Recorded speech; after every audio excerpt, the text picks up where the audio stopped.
un ancla inmutable.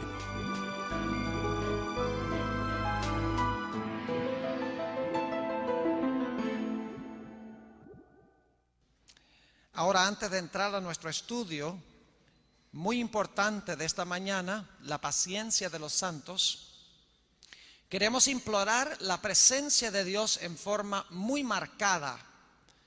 Y por esa razón les pido que junto conmigo inclinen sus rostros y vamos a orar al Señor. Padre, gracias te damos por haber estado con esta actividad durante el transcurso de la semana. Hemos sentido tu presencia y en esta mañana queremos llegar a un clímax de nuestra semana de oración con un derramamiento especial y abundante de tu Espíritu Santo en nuestro medio. Te pido, Señor, que bendigas el estudio de tu palabra. Envía tu Espíritu Santo para hablar a cada mente y a cada corazón. Y, Señor, ayúdanos a tener la paciencia de los santos. Gracias por escuchar nuestra oración, porque te lo pedimos en el nombre de Jesús. Amén. Quiero comenzar nuestro tema de esta mañana leyendo Apocalipsis, el capítulo 14 y el versículo 12. Es el último versículo en los mensajes de los tres ángeles. En realidad es la culminación del mensaje del tercer ángel.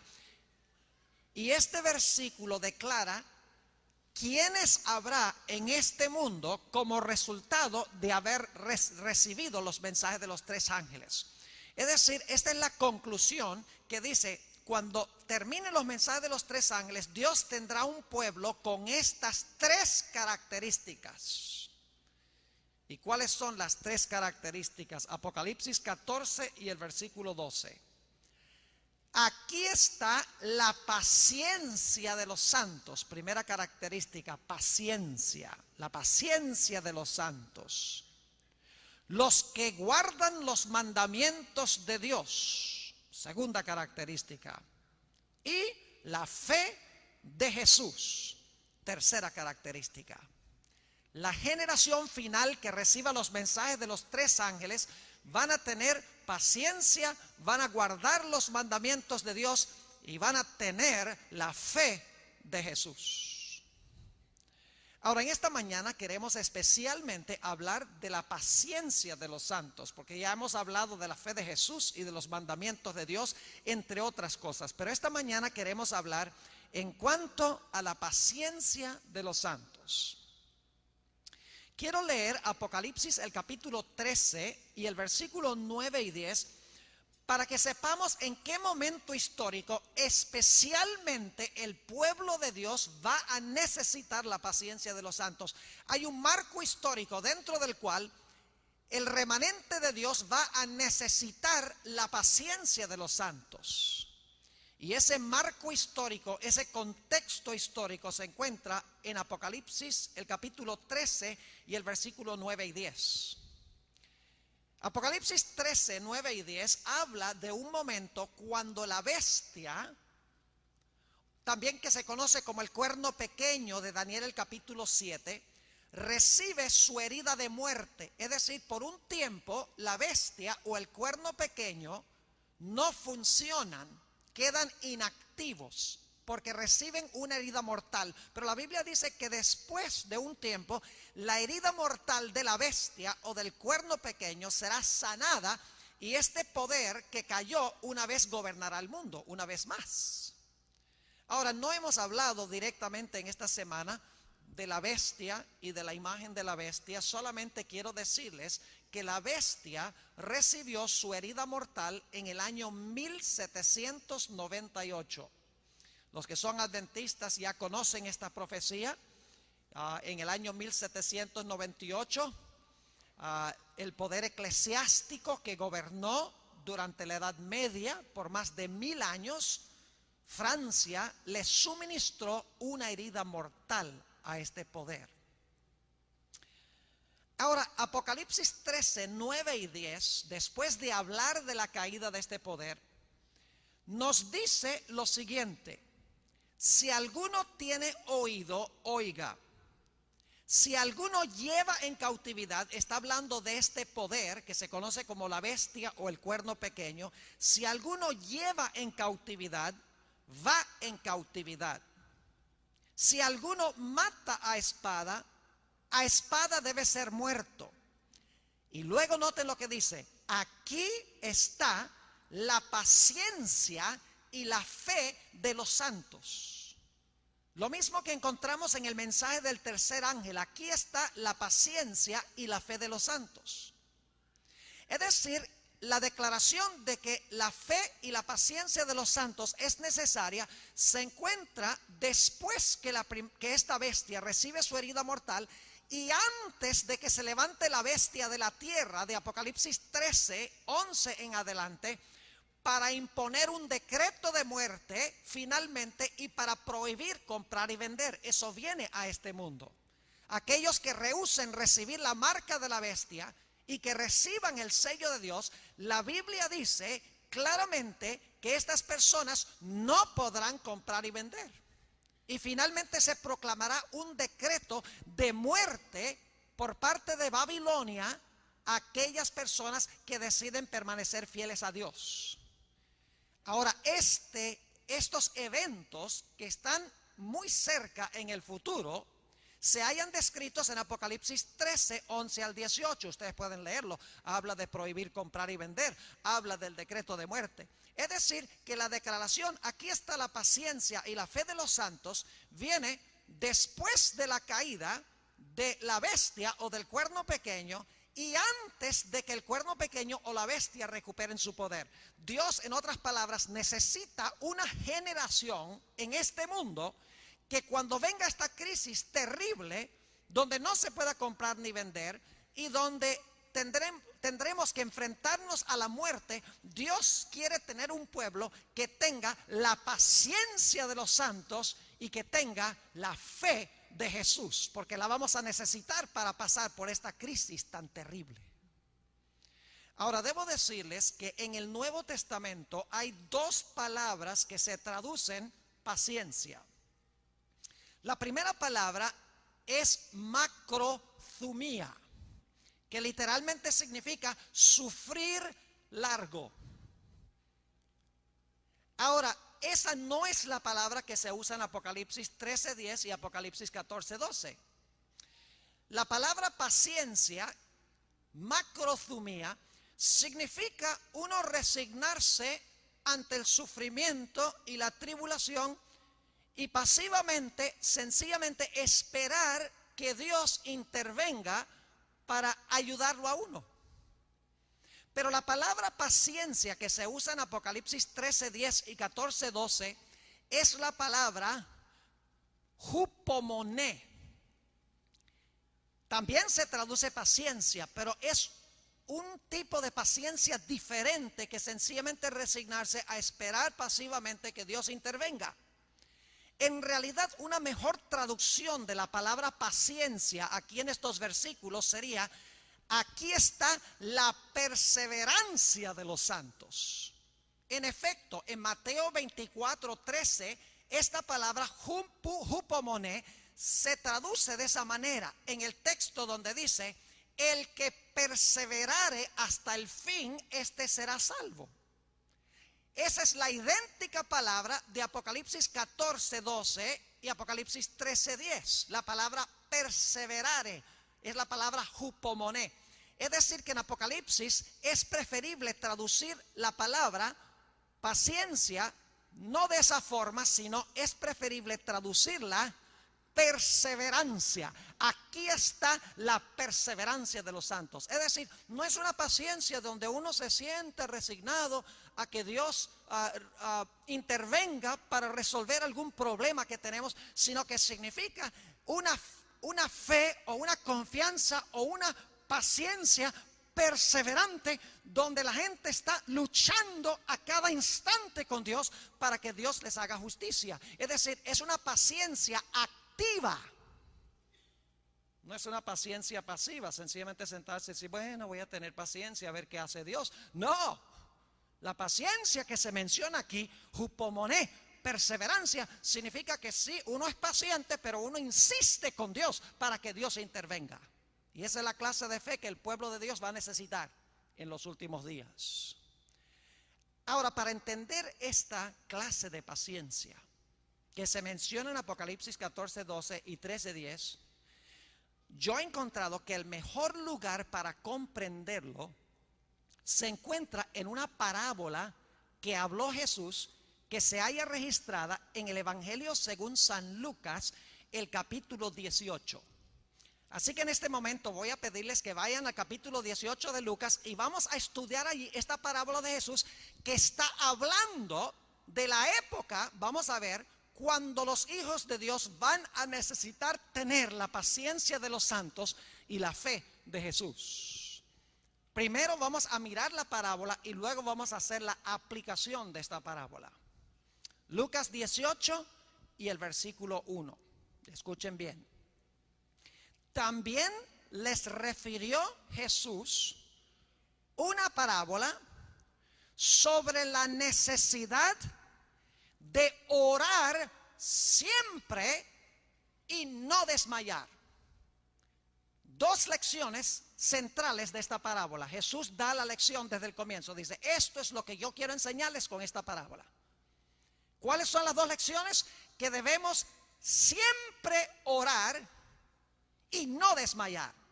Es decir, orar con persistencia, orar con perseverancia, no soltar el brazo de Dios porque no recibimos una respuesta inmediata. Vamos a encontrar en esta parábola.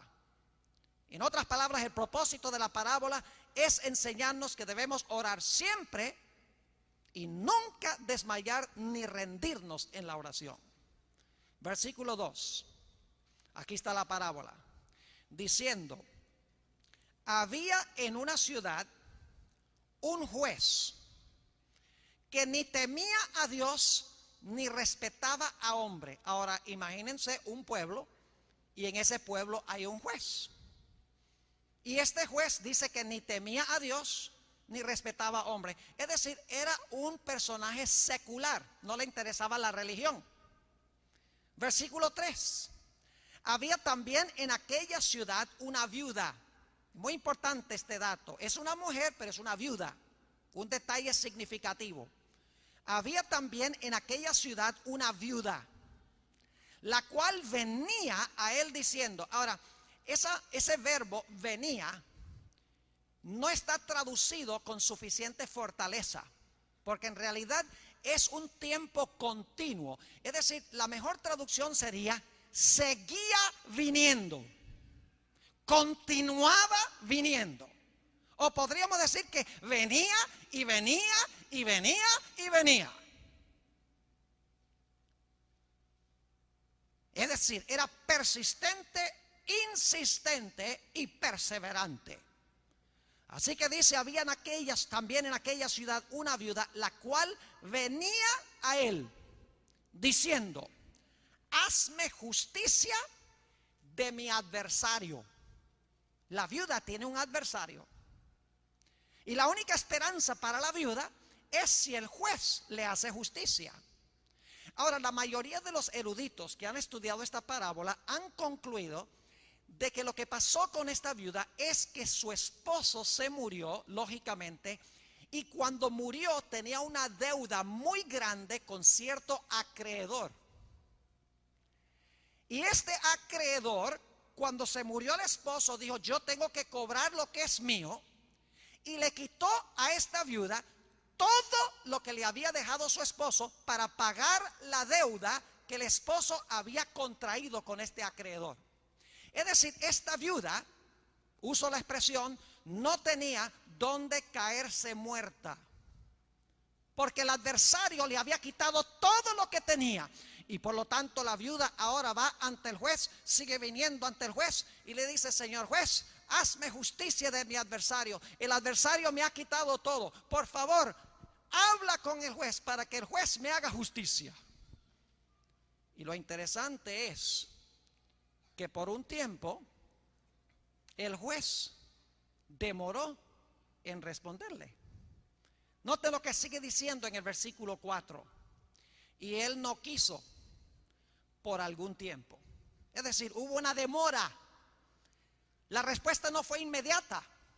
Pero a pesar de que la respuesta del juez, la justicia del juez no se manifestó inmediatamente, la viudita no se rindió. La viudita seguía y seguía y seguía y seguía viniendo, cansando al pobre juez. Dice en el versículo 4, él no quiso por algún tiempo. Pero después de esto dijo dentro de sí: aunque ni temo a Dios, ni tengo respeto a hombre, es decir, yo soy secular, no creo ni siquiera en Dios, ni me importan los seres humanos, lo único que me interesa es que yo soy juez y hago mi trabajo y me voy a la casa. Versículo 5, sin embargo, porque esta viuda me es molesta, es decir, esta viuda es una mujercita fastidiosa que me está cansando la vida. Dice, sin embargo, porque esta viuda me es molesta, le haré justicia. No sea que viniendo de continuo me agote la paciencia. Ustedes pueden captar usando su imaginación esta escena. Imagínense una viudita así, toda dobladita, toda humilde. Y ahí está sentado este gran juez que ha sido tal vez no elegido por el pueblo, pero elegido de alguna manera. Y él está sentado allá. Y cada día venían los del tribunal y le decían, señor juez, la viudita está aquí. Y el juez decía, oh no, por favor, otra vez no, por favor. Sí, señor juez, y dice que no se va a ir de la puerta hasta que la reciba. Está bien, déjala entrar. Y entraba la viuda. Señor juez, tengo un problema, y es que estoy durmiendo en la calle. Porque vino un adversario que te he dicho muchas veces y me quitó todo lo que tenía. Por favor, señor juez, hazme justicia.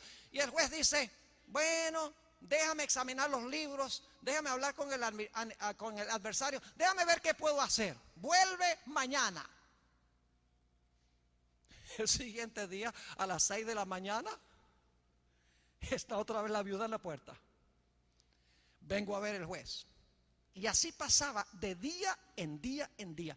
Esta es la clase de paciencia que menciona Apocalipsis 14:12 y Apocalipsis 13:10.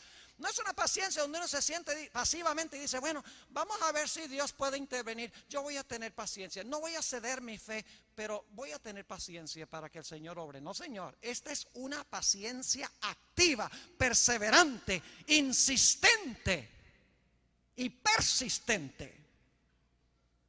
Así que el juez dice, le voy a hacer justicia a esta viuda. Y en efecto, finalmente, después de una demora, el juez le hizo justicia y le devolvió lo que había perdido. Ahora, ¿qué significa esta parábola? Y especialmente, ¿cuándo se aplica esta parábola en la historia? Les voy a leer el contexto de esta parábola, es decir, lo que viene antes de la parábola y lo que viene después de la parábola, para que sepamos cuándo es que el pueblo de Dios va a tener esta clase de paciencia perseverante. Vamos al capítulo 17, el contexto inmediatamente anterior a la parábola. Lucas, el capítulo 17 y el versículo 26. Fíjense de qué había estado hablando Jesús antes de dar la parábola. Dice en el versículo 26, como fue en los días de Noé, así será también en los días del Hijo del Hombre. Está hablando de su segunda venida. Y luego noten lo que dice el versículo 28, usa otra comparación. Dice asimismo como sucedió en los días de Lot, comían, bebían, compraban, vendían, plantaban, edificaban. Y luego dice en el versículo 30, así será el día en que el Hijo del Hombre se manifieste. Es decir, en el contexto inmediatamente antes de la parábola, Jesús estaba hablando de la segunda venida. Pero quiero que noten que el final de la parábola también se refiere a la segunda venida de Jesús. Noten lo que declara el capítulo 18 y el versículo 18, el versículo 8. La culminación y el último versículo de la parábola, viene ese famoso versículo donde dice, Jesús, os digo que pronto les hará justicia, pero cuando venga el Hijo del Hombre, ¿hallará fe en la tierra? Fíjense que la parábola comienza en el marco de la segunda venida y la parábola termina también con el marco de la segunda venida. Ahora, Elena G. de White, en el libro Palabras de Vida del Gran Maestro, página 113, captó el marco histórico especial de esta parábola. Y quiero leer la cita que ella presenta, Palabras de Vida del Gran Maestro, página 113, dice ella esto: Cristo había estado hablando del periodo que habría de preceder inmediatamente a su segunda venida y de los peligros por los cuales debían pasar sus discípulos. Con referencia especial a ese tiempo, relató la parábola sobre la necesidad de orar siempre y no desmayar. Claramente ella captó que esta parábola se aplica en forma especial a aquellos que van a vivir inmediatamente antes de la segunda venida de Jesús, que es el marco de Apocalipsis 14:12 y Apocalipsis 13 y el versículo 10. Es más, Apocalipsis 14:14, solamente 2 versículos después del 14:12, habla de Jesús sentado en una nube con una hoz aguda y viene a cosechar la tierra. Eso indica de que inmediatamente después de hablar de un grupo que tiene la paciencia de los santos, un grupo que guarda los mandamientos de Dios, un grupo que tiene la fe de Jesús, inmediatamente antes de eso se ve a Jesús en la nube con una hoz aguda regresando a esta tierra. Ahora, debo decirles que esta parábola se aplica a todas las épocas de la historia. Todo el tiempo debemos nosotros orar con perseverancia. Pero la parábola tiene una importancia especial para la última generación, para aquellas personas que vivirán en este planeta en medio de los eventos y de las tribulaciones más terribles que jamás haya experimentado el planeta Tierra. El pueblo de Dios va a necesitar tener este tipo de paciencia para pasar victoriosamente por la crisis que vendrá. Ahora vamos a interpretar la parábola, porque ya vimos los símbolos.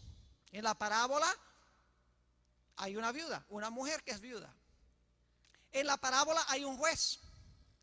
En la parábola hay un adversario. En la parábola hay una demora. Pero finalmente el juez decide hacerle justicia después de la demora. Interpretemos cada uno de los símbolos individuales de la parábola, porque las parábolas hablan en lenguaje simbólico. Si sabemos qué representa cada personaje de la parábola, vamos a saber qué lección tiene para nosotros que estamos viviendo, creo yo, en los últimos momentos de la historia del mundo. En primer lugar, hablemos en cuanto a la viuda. ¿Qué representa la viuda? Bueno, en lenguaje simbólico, una mujer representa ¿qué cosa? Una mujer representa la iglesia. Pero esta no es cualquier iglesia. Esta es la iglesia que lo ha perdido todo, según la parábola. Como la viuda no tenía ningún apoyo humano, había perdido su casa, había perdido su dinero, no tenía hijos que abogaran por ella, no tenía amigos que la ayudaran. Es decir, como ella había perdido todo, de la misma manera, esta parábola está hablando de la iglesia de Cristo, que al final de la historia habrá perdido todo apoyo humano y tendrá que depender única y exclusivamente de Dios. Ustedes dicen, ¿cómo sabemos eso? Porque la parábola misma la dice. Noten lo que dice Lucas, el capítulo 18 y el versículo 6. Y dijo el Señor: oíd lo que dijo el juez injusto. ¿Y acaso Dios no hará justicia a sus escogidos? ¿Qué representa la viuda? ¿A los qué? La viuda representa a los escogidos, dice aquí. Sigue diciendo, no hará justicia Dios a sus escogidos que claman a Él día y noche. ¿Se tardará en responderles? Es decir, que la viuda representa a los escogidos. Ahora la pregunta es, ¿quiénes son los escogidos? Vamos al Evangelio según San Mateo, el capítulo 24, para que vean que esa expresión, los escogidos, se aplica especialmente a aquellos que van a estar vivos cuando Jesús regrese. Mateo, el capítulo 24, y quiero leer los versículos 23 y 24. Mateo 24 y el versículo 23 y 24. Dice aquí: entonces si alguno os dijere, mirad, aquí está el Cristo, o mirad, allí está, no lo creáis, porque se levantarán falsos cristos y falsos profetas, y harán grandes señales y prodigios, de tal manera que engañarán, si fuere posible, aún a los escogidos. ¿Cuándo es que van a vivir los escogidos? Y dicho sea de paso, si ustedes notan el contexto, Mateo 24 también habla inmediatamente antes de esto de los días de Noé, como un símbolo de lo que va a pasar en conexión con la segunda venida de Jesús. Es decir, es el mismo marco, el mismo contexto. Y aquí habla de los escogidos como aquellos que se van a parar en medio de los engaños de Satanás en este mundo y que no van a ser engañados. Si fuere posible serían engañados, pero no lo van a hacer. Es decir, los escogidos representan a aquellos que van a vivir en los últimos momentos de la historia de este mundo enfermo, de este mundo necesitado del Señor Jesús, de un reino nuevo y eterno. Es decir, la viuda representa a la iglesia que va a pasar por los eventos finales de la historia de este mundo. Una iglesia que lo habrá perdido todo. Ahora, ¿qué representa el juez? El juez, no cabe duda que representa a Dios, porque dice, ¿acaso Dios no hará justicia a sus escogidos? El juez es un símbolo de Dios. Y alguno dice, pero Pastor Bor, ¿cómo es que usted dice que el juez puede representar a Dios? Porque dice que el juez ni temía a Dios ni respetaba a hombre, y le respondió a la viuda nada más por quitársela de encima. ¿Acaso Dios es así?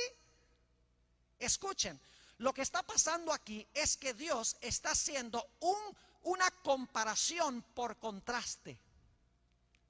Lo está diciendo de esta manera: si un juez que no respeta a Dios ni hace caso a ningún ser humano responde a la fe y a la paciencia persistente de una viuda por quitársela de encima, ¿cuánto más Dios nos responderá a nosotros? No por quitarnos de encima, sino porque nos ama. Es decir, es una comparación por contraste. Se está comparando al juez con Dios, pero se está haciendo de menor a mayor. Si el juez hace esto, no respetando a Dios, no reconociendo a hombre, por quitarse a la viuda de encima, ¿cuánto más Dios responderá a nuestras plegarias? No por quitarnos de encima, sino porque nos ama. Es decir, el juez en esta historia representa a Dios. La viuda representa la última iglesia. Esos somos nosotros, los que estamos sentados aquí. Ahora, ¿qué representa el adversario? La palabra griega antidikon es una palabra judicial. Es un enemigo que está en un tribunal tratando de malograr, tratando de acusar y derribar la reputación de la gente. ¿Quién es este adversario? ¿Qué representa el adversario? Que en realidad le quitó todo a la iglesia en los últimos días. Primera de Pedro, el capítulo 5 y el versículo 8 tiene la respuesta a esta pregunta. Primera de Pedro, el capítulo 5 y el versículo 8. Dice allí lo siguiente. Primera de Pedro, el capítulo 5 y el versículo 8. Y ustedes conocen muy bien este texto. Dice, sed sobrios y velad, porque vuestro antidikon, vuestro adversario, el diablo, como león rugiente, anda alrededor buscando a quien devorar. es la idéntica palabra griega que se usa en 1 de Pedro 5:8. Es decir, el adversario en esta parábola representa a Satanás.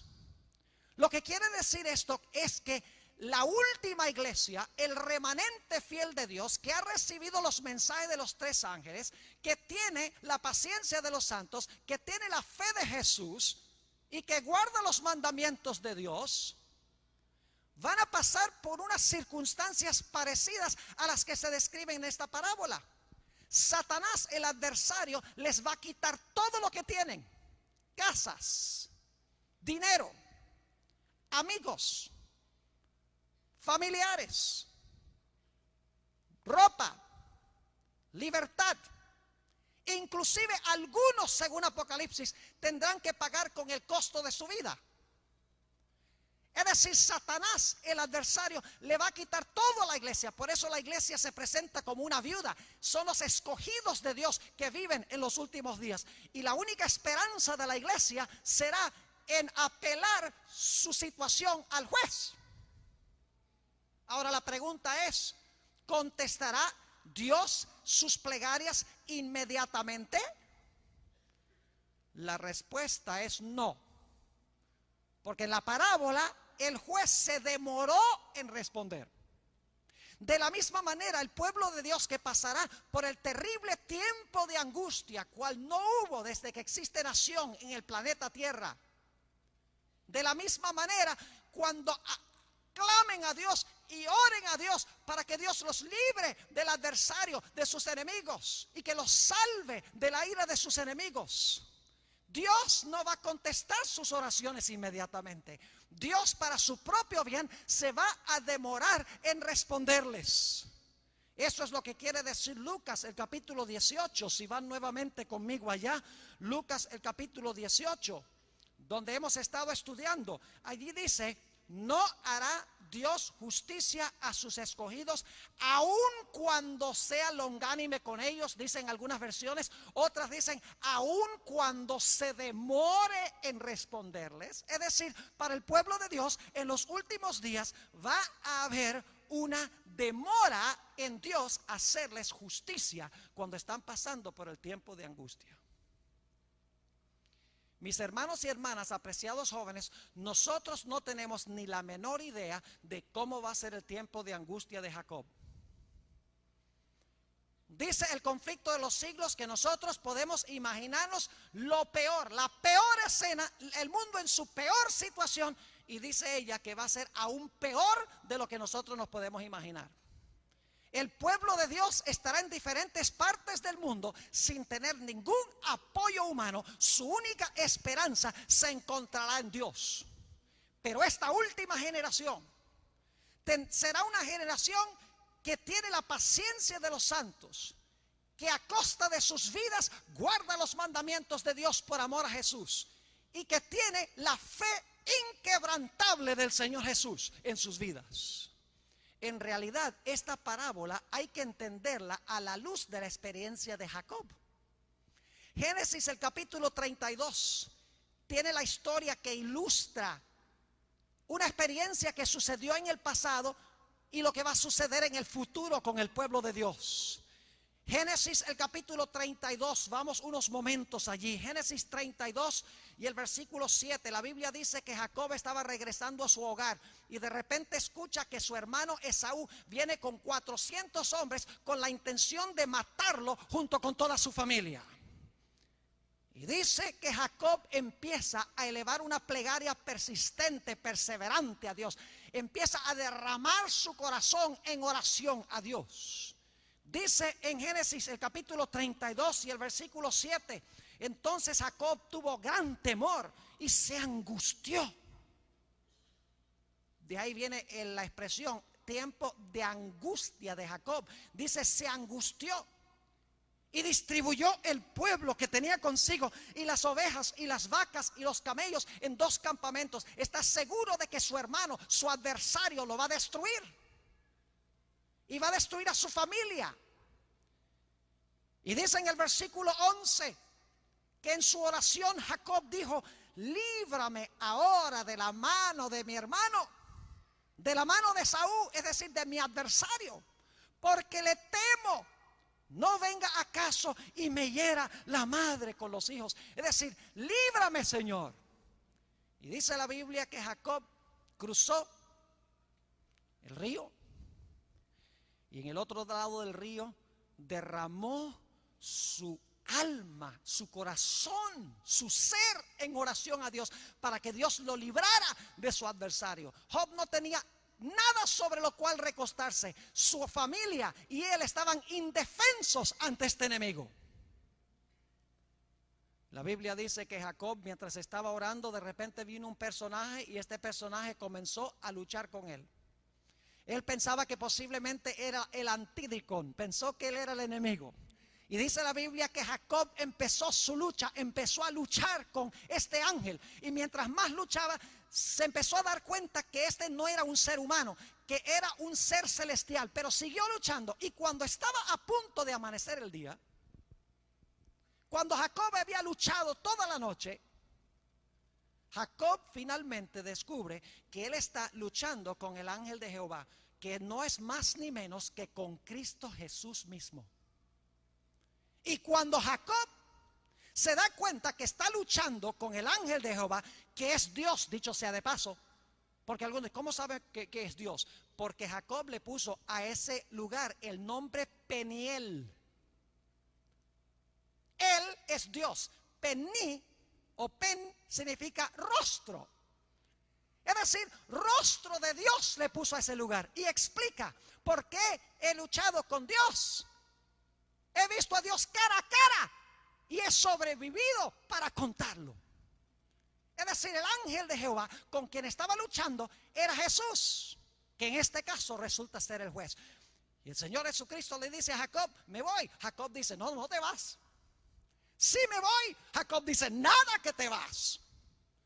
Y el ángel sigue diciendo, insistiendo, no, yo tengo que irme porque raya el alba. Y dice Jacob, aferrándose indudablemente de los mantos de ese ángel de Jehová de Jesús, dice, no te irás ni permitiré que te vayas hasta que me bendigas. Esa es la fe de la viuda. En el tiempo de angustia, mis hermanos y hermanas, el pueblo de Dios pasará por un periodo donde aparentemente están abandonados de Dios, donde aparentemente sus enemigos van a venir para destruirlos, para ejecutar el decreto de muerte.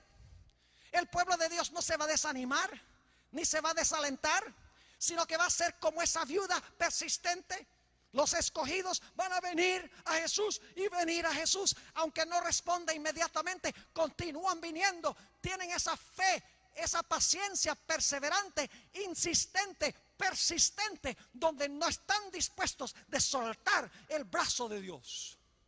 Es lo que se describe en Daniel 12:1, a donde dice, en aquel tiempo se levantará Miguel, es el arcángel, aquel príncipe que está por los hijos de tu pueblo, es decir, está en favor de los hijos de tu pueblo.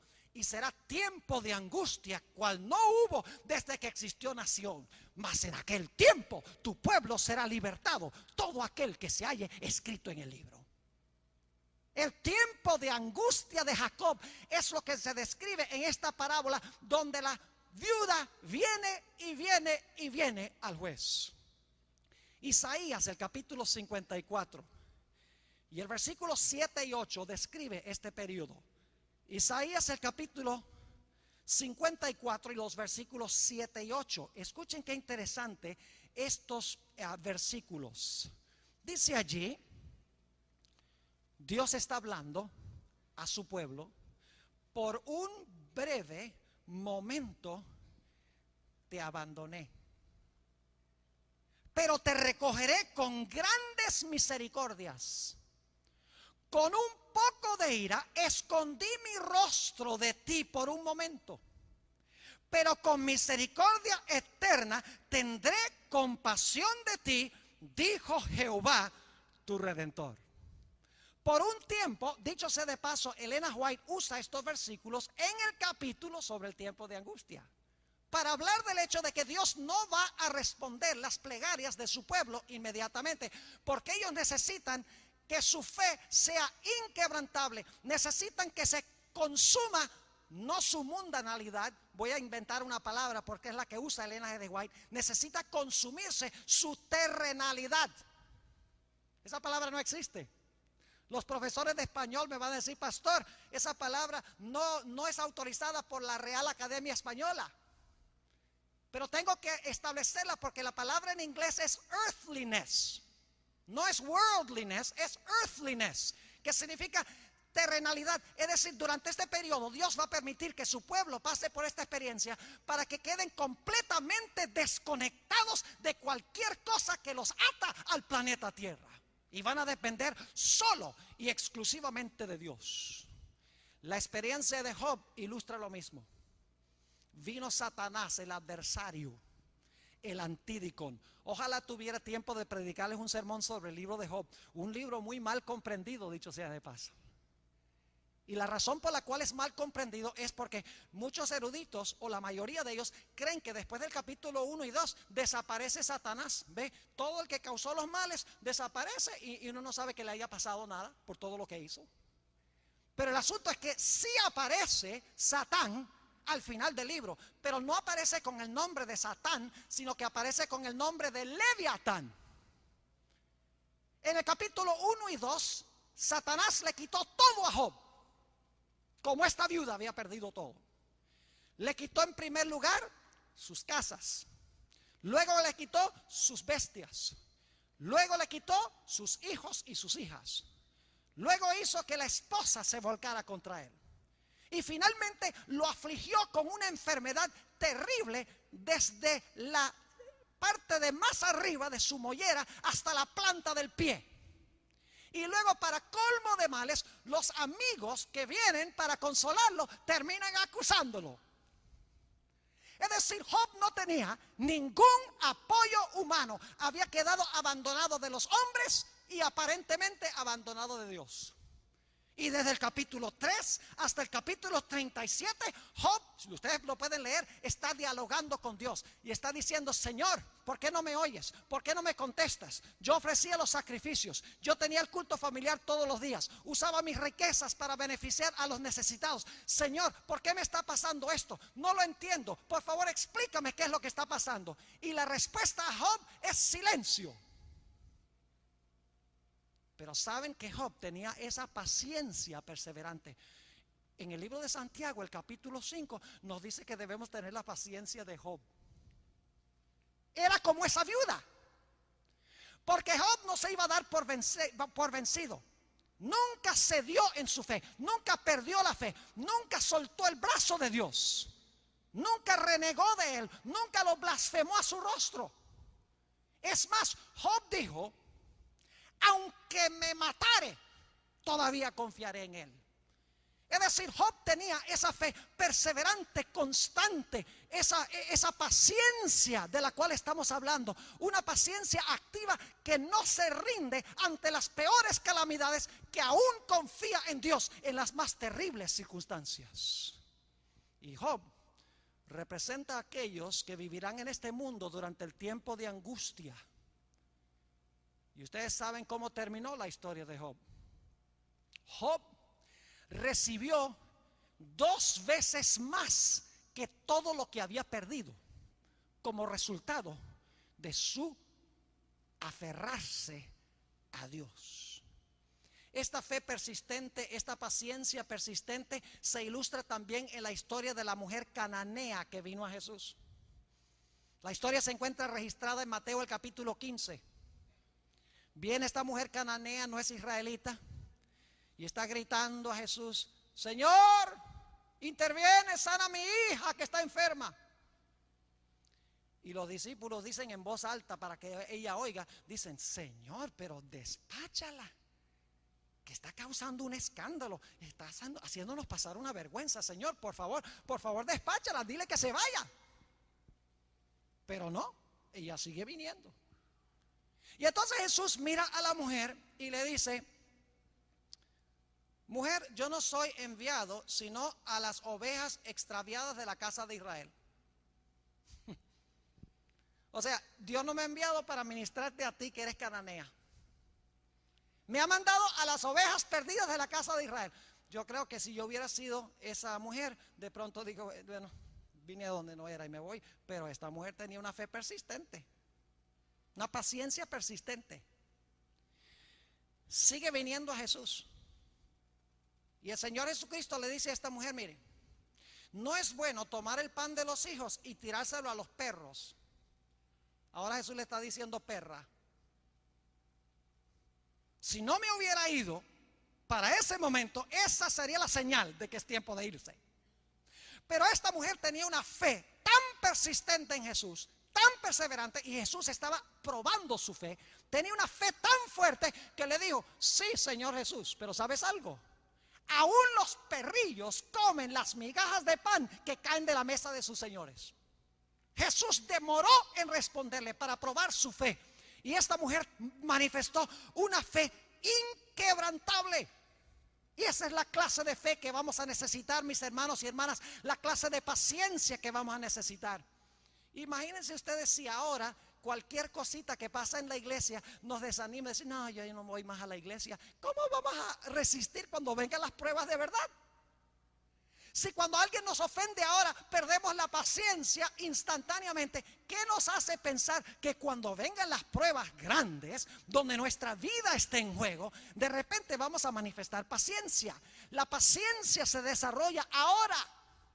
Esa paciencia que vamos a necesitar, la paciencia de los santos, esa fe perseverante y persistente, hay que desarrollarla ahora, cada día, en nuestra relación con el Señor Jesucristo.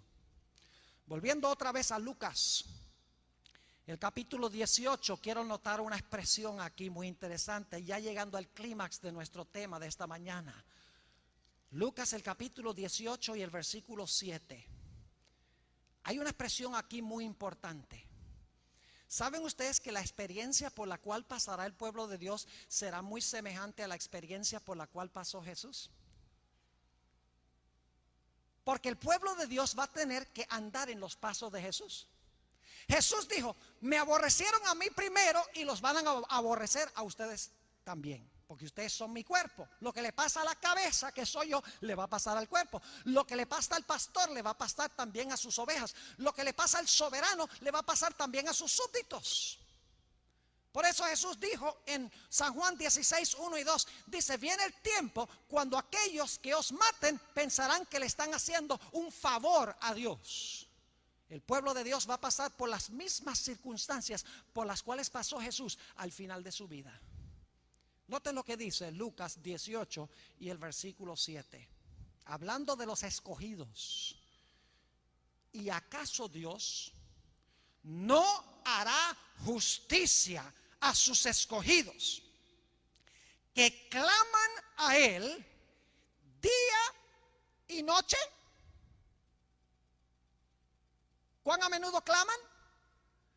Los escogidos clamarán día y noche. Ahora, ¿por qué es significativa esa expresión? Dicho sea de paso, la palabra clamar aquí es la palabra griega boao, que es la misma palabra que se usa para Jesús cuando está en la cruz del Calvario y clama a gran voz, Dios mío, ¿por qué me has desamparado? Es un gritar, es un clamor fuerte. Ahora noten lo que dice en el Evangelio según San Mateo, el capítulo 26 y el versículo 39. Fíjense la agonía de Jesús. El Padre no le contestó inmediatamente. Mateo el capítulo 26 y el versículo 39. Leímos estos textos el sábado pasado. Dice allí, Jesús en el huerto del Getsemaní, yendo un poco adelante, se postró sobre su rostro orando y diciendo, Padre mío. Está apelando al juez y Satanás lo está acechando, tratando de desanimarlo. Jesús no tiene nada. El Señor Jesucristo lo ha perdido todo. Finalmente estará en la cruz, ni siquiera la ropa la va a tener. Dice, Padre mío, si es posible, pase de mí esta copa, pero no sea como yo quiero, sino como tú. El versículo 42 dice que pasó por la misma experiencia otra vez. Otra vez fue y oró por segunda vez diciendo, Padre mío, si no puede pasar de mí esta copa sin que yo la beba, hágase tu voluntad. Y el versículo 44 dice que por tercera vez clamó a su Padre, Y dejándolos, se fue de nuevo y oró por tercera vez, diciendo las mismas palabras. Jesús le está rogando a su Padre que intervenga para librarlo, pero no es sabio para el Padre librarlo en este momento. Finalmente llega al punto a donde el Señor Jesucristo clama en la cruz. Mateo el capítulo 27 y el versículo 46. Mateo 27 y el versículo 46, también lo leímos la semana pasada. Cerca de la hora novena, Jesús clamó a gran voz. Clamó, la misma palabra boao de la parábola de Lucas 18. Dice, clamó a gran voz diciendo, Elí, Elí, lama sabactani. Esto es, Dios mío, ¿por qué me has desamparado? Pero Jesús no se rindió en su fe. A pesar de que su Padre no lo bajó de la cruz en ese instante, el Señor Jesucristo perseveró. Ahora, este texto de Mateo 27:46 viene de una profecía del Antiguo Testamento. Y quiero ir allí porque hay una expresión que está en la profecía mesiánica que no está en Mateo 27. Salmo 22 y el versículo 1 y 2.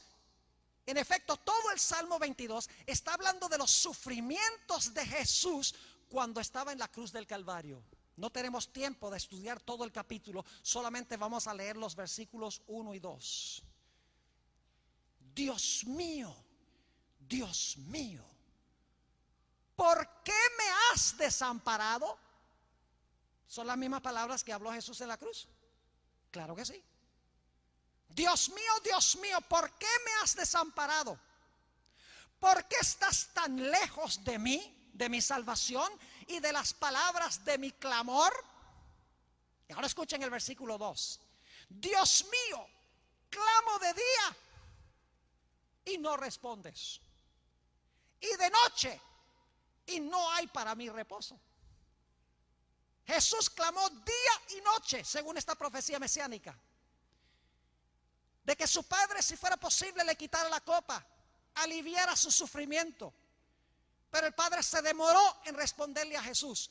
Pero lo lindo es que Jesús en la cruz dijo, aunque me matare, todavía confiaré en Él. Nada va a sacudir mi fe en mi Padre. Yo conozco sus promesas. Y aunque yo perezca para siempre, todavía seguiré confiando en mi Padre y amando a mi Padre. Jesús tenía la paciencia, no de los santos, sino la paciencia de Jesús, que es la paciencia que vamos a tener nosotros los que pasemos por estas circunstancias. En Hebreos el capítulo 5 y el versículo 7 encontramos una descripción de los sufrimientos de Jesús en el huerto de Getsemaní. Pasó por la experiencia de la viuda, clamando al juez, al Dios Padre, el que le podía librar de la muerte. Y sin embargo, la respuesta de Dios se demoró. Satanás lo acechaba como al adversario, tratando de destruirlo. Pero Jesús no se conmovió. Dice en Hebreos el capítulo 5 y el versículo 7, hablando de los sufrimientos de Jesús en el huerto del Getsemaní.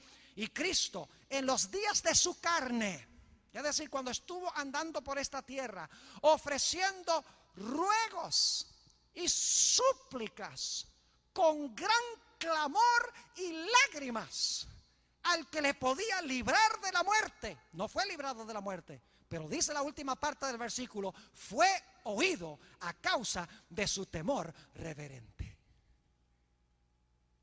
Tenemos nosotros esa clase de fe y paciencia que va a necesitar el pueblo de Dios. Tenemos que obedecer los mensajes de los tres ángeles, porque la conclusión de los mensajes de los tres ángeles dice, aquí está la paciencia de los santos. Aquí está el grupo que tiene la paciencia de los santos. Aquí están los que guardan los mandamientos de Dios y la fe de Jesús. Es decir, la forma como este grupo de personas desarrolló esas tres características fue recibiendo el mensaje del primer ángel, el mensaje del segundo ángel y el mensaje del tercer ángel. Y cuando recibieron esos mensajes en su vida y los hicieron parte de su ser, el resultado fue que estaban compuestos de un grupo de personas que no había nada en el mundo que pudiera sacudir su fe. Ahora permítame leerles para concluir en esta mañana algunas citas del conflicto de los siglos que se encuentran en el capítulo El tiempo de angustia. La primera cita se encuentra en la página 688. Escuchen esto. Hablando de del pueblo de Dios que ha perdido todo en este tiempo. Sin embargo, por lo que ven los hombres, parecería que los hijos de Dios tuviesen que sellar pronto su destino con su sangre, como lo hicieron los mártires que los precedieron. Ellos mismos, ahora escuchen bien, ellos mismos empiezan a temer que el Señor los deje perecer en las manos homicidas de sus enemigos. Es un tiempo de terrible agonía. De día y de noche claman a Dios para que los libre. Los malos se jactan y se oye este grito de burla: ¿dónde está ahora vuestra fe? ¿Por qué no os libra Dios de nuestras manos si sois verdaderamente su pueblo? Dicen los impíos. ¿Por qué no los ha librado todavía? El pueblo de Dios no tendrá una respuesta a eso, sino confiar que Dios los librará. En la página 677 del Conflicto de los Siglos dice Elena White esto, hablando de los escogidos: su fe no decae porque sus oraciones no reciben inmediata contestación. ¿Captaron eso? Su fe no decae porque sus oraciones no reciben inmediata contestación.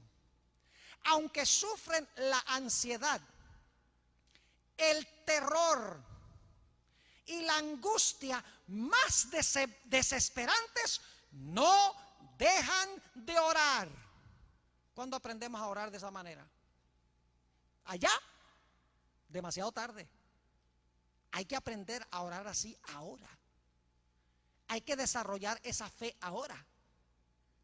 Sigue diciendo: echan mano del poder de Dios, como Jacob se aferró al ángel, y de sus almas se exhala el grito: no te soltaré hasta que me hayas bendecido.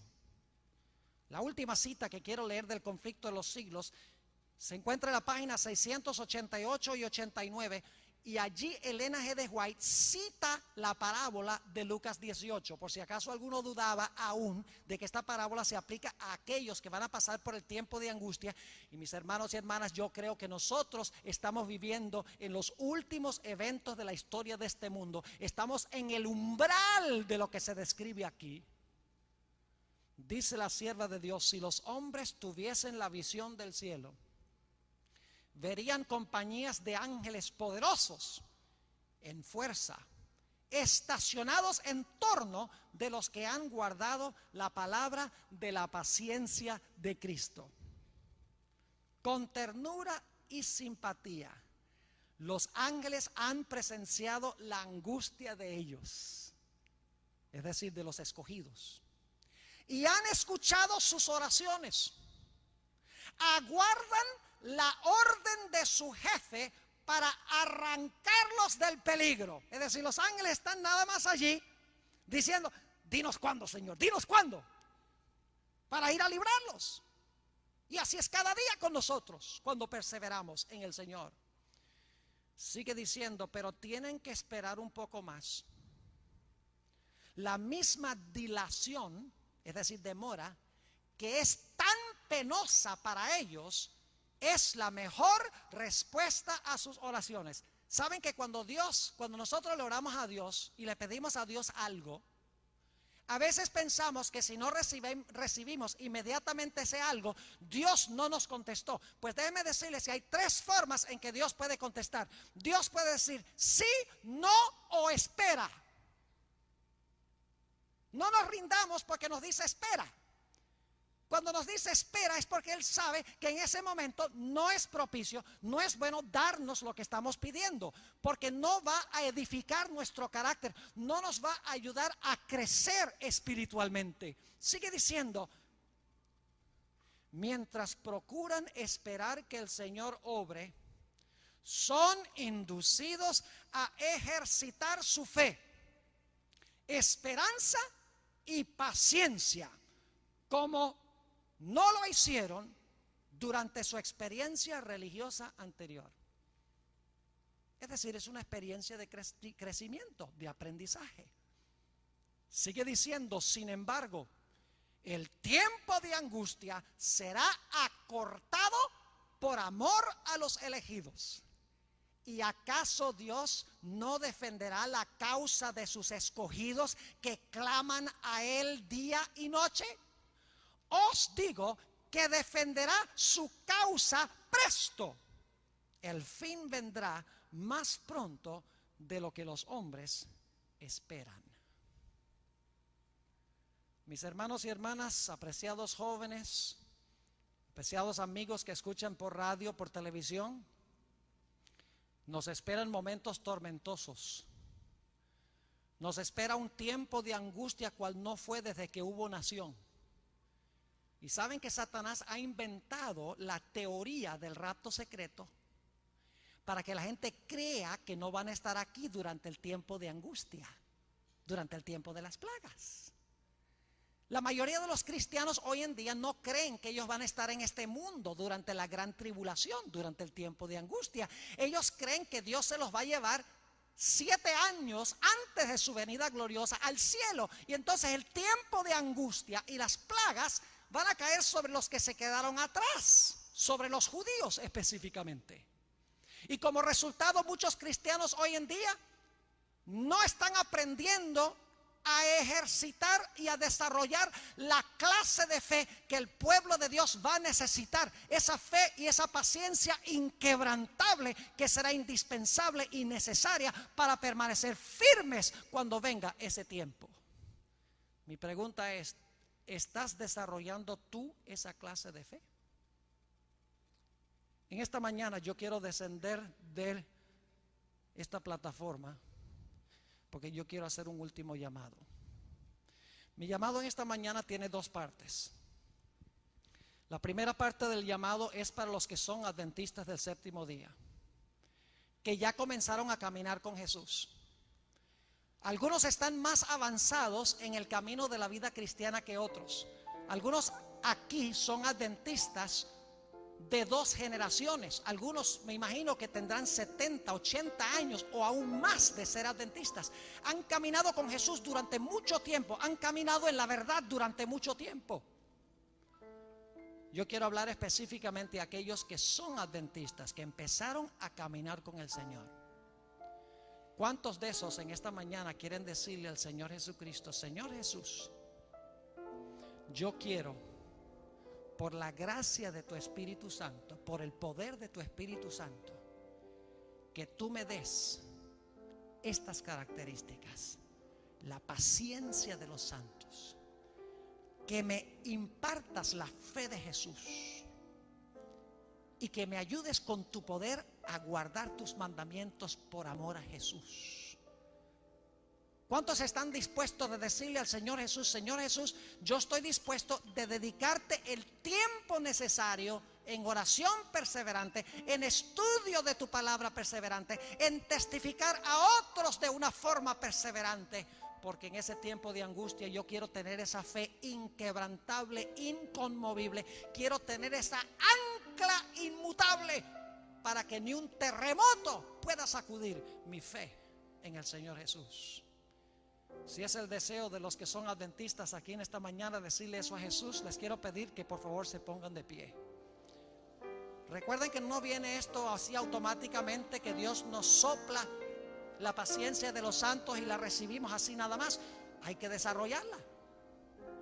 Ahora yo quiero hacer una segunda parte del llamado. Tenemos un hermano que nos va a acompañar ahora cantando un himno muy hermoso.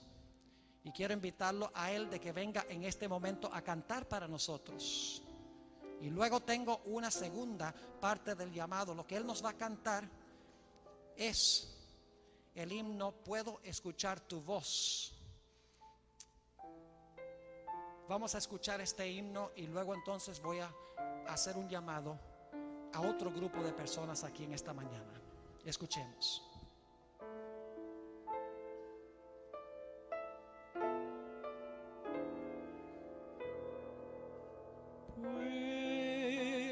Puedo escuchar tu voz que está llamando con mucho amor, invitando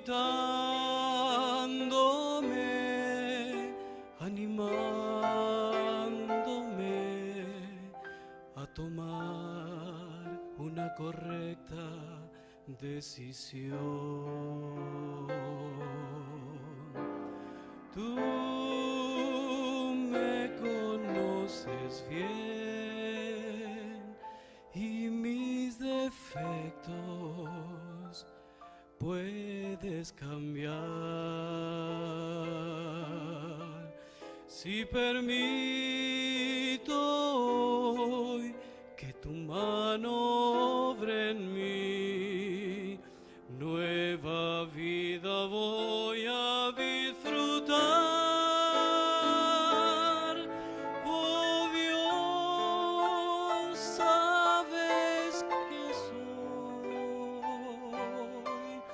un débil pecador.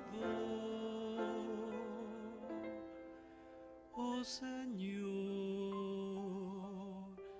necesito tu perdón. El caminar con el Señor Jesús tiene un comienzo. Los que he llamado en estos momentos para que se pongan de pie ya empezaron su caminar con Jesús. Pero yo creo que aquí en esta mañana hay personas que oficialmente no han comenzado su caminar con Jesús, porque el momento del bautismo es el momento cuando nacemos. Y allí empezamos nuestro desarrollo en la familia de Jesús. Yo quiero preguntar en esta mañana, al concluir esta semana de oración, ¿hay alguien aquí en esta mañana, posiblemente más que una persona, que quiere decirle al Señor Jesucristo: Señor Jesús, por tu gracia yo quiero prepararme para un día bautizarme y comenzar a caminar con Jesús oficialmente como miembro de su familia? Yo quiero comenzar ese caminar con Jesús de tal manera que mi fe cada día pueda crecer más, mi paciencia pueda crecer cada día más, para que yo pueda tener estas características que menciona Apocalipsis cuando el Señor Jesucristo venga. ¿Hay alguien aquí en esta mañana que quiere decirle eso a Jesús levantando la mano? Hemos tenido varias decisiones durante la semana para el bautismo, pero quiero dar la oportunidad, la última oportunidad, para que aquellos que no han respondido lo hagan en esta mañana. ¿Hay alguien que quiere levantar la mano y decirle al Señor Jesús: sí, Señor Jesús, yo quiero en esta mañana decidir que voy a empezar a caminar contigo e integrarme como miembro de tu familia? ¿Quiere levantar la mano? Tenemos algunas manos levantadas. Para mí es muy difícil ver sus manos. ¿Podría pedirles por favor que vengan al frente en nuestro último llamado? Los que han levantado la mano, por favor vengan aquí al frente. Yo quiero tener una palabra de oración con ustedes en esta mañana. Al concluir esta semana de oración, este banquete espiritual que hemos tenido con el Señor, no dejen pasar esta oportunidad. No es un compromiso conmigo. No crean que es tan difícil decirle sí a Jesús. Fíjense, los niños enseguida vienen adelante. Por eso Jesús dijo que debemos llegar a ser como niños, porque los niños no se ponen a pensar: bueno, ¿qué van a decir mis padres? ¿Qué va a decir la familia? ¿Y los amigos qué van a pensar? ¿Y cuánto voy a tener que sacrificar? ¿Qué va? Los niños vienen y ellos enseguida responden al llamado del Señor. Por eso Jesús dijo que nosotros debemos ser como niños. Debemos ser como ellos. Miren qué lindo este grupo de niños. De ellos es el reino de los cielos. ¿Sí o no? ¿Alguien más de los adultos acá? Los que nos hemos vuelto sofisticados en nuestro pensar, los que hemos llegado al punto de pensar: bueno, yo no sé, no es un asunto tan popular pararme enfrente de toda esta gente. Miren cómo vienen los niños, gloria a Dios. Precioso esto, ¿verdad que sí? ¿Y los adultos qué? ¿Y los jóvenes qué? ¿Se van a dejar ganar por los niños? ¿Alguien más en nuestro medio que quiere venir al frente? Gloria a Dios. Hay algunos más que vienen caminando por el pasillo. Puede ser que este sea el último llamado que Dios te va a hacer. Yo no sé, pero la semana de oración termina hoy y no vas a escuchar la voz llamándote más fuerte que lo que estás escuchando ahora mismo. Así que no dejes pasar esta ocasión. El tiempo se ha ido y debemos terminar nuestro culto. Pero siempre me da temor terminar un llamado, porque puede haber alguien que tiene una lucha, que terminó el llamado y no pudo pasar al frente. ¿Alguien más que quiere decirle: sí, Señor Jesús, yo quiero empezar a caminar contigo? Gloria a Dios. Para tener esa fe y esa paciencia inquebrantable. ¿Alguien más? Posiblemente la mayoría de los que están aquí son adventistas de años. ¿Hay alguien aquí en esta mañana que quiere decirle a Jesús: Señor, yo quiero reconsagrar mi vida a ti, me he extraviado del camino, he estado andando como no debo, quiero regresar al camino y quiero seguir caminando contigo? Ahora estoy llamando no a los que se van a bautizar, sino a los que quieren reintegrarse nuevamente al camino del Señor, quieren caminar por los caminos del Señor. ¿Quieren venir al frente también? Yo quiero tener una oración con ustedes. Aquellos que posiblemente no han estado caminando de una forma adecuada con Jesús, pero hoy quieren tomar la decisión de regresar y van a andar con Jesús mano a mano.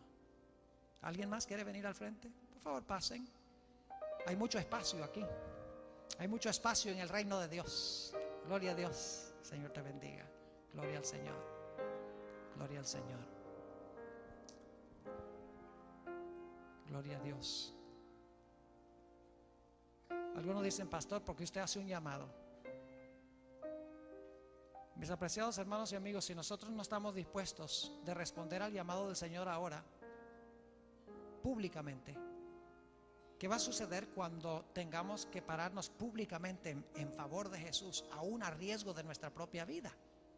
Por eso hago llamados. Necesitamos responder, pararnos, decir: yo y mi casa serviremos a Jehová. ¿Alguien más? Qué lindo grupo. Gloria a Dios. Ya vienen acercándose otros. Yo me he deleitado en esta semana de oración. ¿Se han deleitado ustedes en esta semana? Reabasteciendo nuestras baterías, fundamentándonos mejor en el mensaje especial que Dios ha dado a esta iglesia. ¿Alguien más que quiere venir al frente? Reconsagrar su vida a Jesús.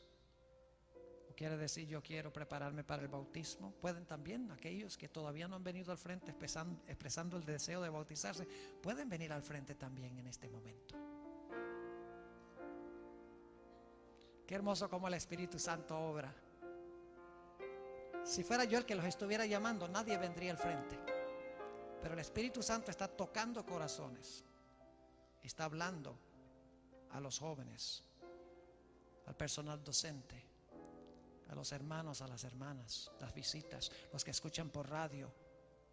Si estás escuchando por radio, te invito a que te pongas de pie ahora también. Dios te ve. Si estás viendo por televisión, ponte de pie. Aunque estés solo, aunque estés sola, Dios te ve. Dios ve tu decisión. Gloria a Dios por este grupo precioso que ha venido al frente. Voy a tener una palabra de oración para concluir esta semana de oración. Si alguno durante la oración quiere venir al frente en respuesta al llamado de Jesús, por favor háganlo. No dejen pasar esta oportunidad. Vamos a escuchar una vez más el himno y entonces voy a concluir con una palabra de oración. Mientras oyen el himno, si quieren venir al frente, háganlo, porque es el momento propicio. Escuchemos.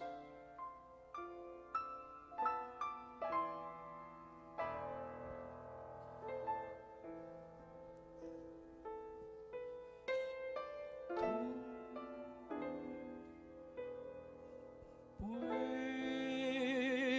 escuchar tu voz que está llamando con mucho amor,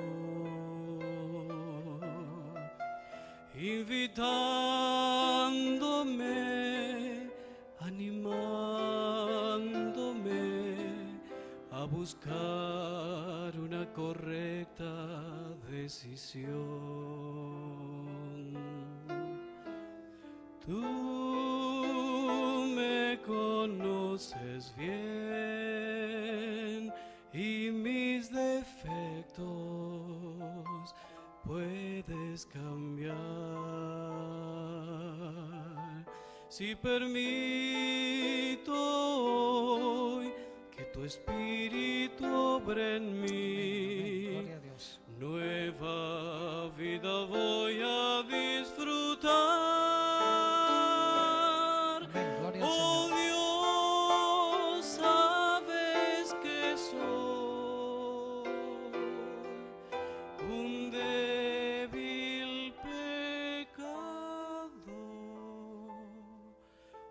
Oh Señor, Gloria a Dios. necesito tu perdón. Amén. Amén. Fíjense cómo sigue viniendo al frente el pueblo de Dios. Gloria al Señor. Hay himnos de alabanza en el cielo hoy. Los ángeles ahora están cantando porque han visto todas estas decisiones que se han tomado. Voy a tener una palabra de oración ahora. Veo que muchos están pasando al frente ahora. El Espíritu Santo ha hablado a muchos corazones en esta mañana. Durante la oración, si estás pasando al frente, por favor, ven al frente. No importa que estés caminando, llega hasta acá. Aún durante la oración, oremos. Padre Celestial, te damos gracias por el mensaje solemne que tú has dado a tu iglesia. Gracias porque has dicho en tu palabra que aún en los momentos más oscuros de la historia, tú estarás con nosotros. Aunque te demores en respondernos, sabemos que estás porque lo has prometido. Te doy gracias, Señor, por estas personas que han venido al frente. Algunas de ellas expresando el deseo de comenzar su caminar con Jesús, de bautizarse en el futuro, no muy lejano. Otros que posiblemente se habían extraviado un poco del camino y han tomado su decisión de nuevamente tomar la mano de Jesús y reanudar su caminar con Él. Señor, te quiero rogar que bendigas a cada persona que ha respondido a este llamado. Oh Señor, que el anhelo de cada corazón pueda ser satisfecho. Y Señor, aquellos adventistas de años, décadas, algunos menos tiempo, te ruego, Señor, que tú les fortalezcas la fe cada día. Señor, anhelamos que Jesús venga pronto. Estamos cansados de vivir en este mundo de clamor, sufrimiento, dolor, enfermedad, muerte. Queremos que Jesús venga pronto. Te pedimos, Señor, que acortes, por favor, en tu justicia la historia de este mundo para que podamos irnos a nuestro hogar. Te damos gracias por el privilegio de acercarnos a ti en oración. Y gracias por escucharnos, porque te lo pedimos en el precioso e incomparable nombre, en el nombre del ancla inmutable, Cristo Jesús. Amén.